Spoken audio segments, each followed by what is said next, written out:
আজ সংবিধান প্রণেতা doctor B.R.. আম্বেদকরের 135তম জন্মদিবসের কর্মসূচি পালন করতে গিয়ে আমাদের বিকল্প হাইওয়ে যেটা অর্থাৎ দুর্গাচমনি ব্লকের পাশে হঠাৎ বাজার এই এলাকায় জন্মদিবসের কর্মসূচি পালনের প্রক্রিয়া চলছিল। তখন বিজেপি দুর্বৃত্তরা প্রকাশ্য দিবালুকে বর্বরভাবে আক্রমণ সংঘটিত করে। তাতে আমাদের পার্টি নেতা তফসিলি সংগঠনের নেতা অনিল দাস গুরুতরভাবে আহত হয়।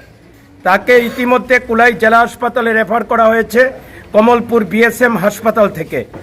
এই ঘটনার প্রতিবাদে আমরা কমলপুর শহরে বিক্ষোভ মিছিল সংগঠিত করি।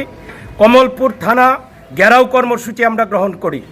কমলপুর থানার ভারপ্রাপ্ত আধিকারিক কথা দিয়েছেন যে আসামিদের দৃষ্টান্তমূলক শাস্তি দেওয়ার জন্য এবং অবিলম্বে গ্রেপ্তার করার জন্য তারা ভূমিকা গ্রহণ করবেন।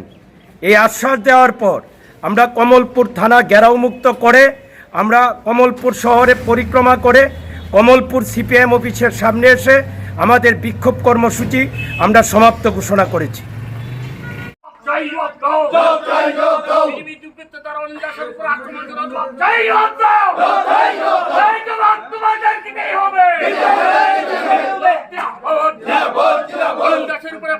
হামলা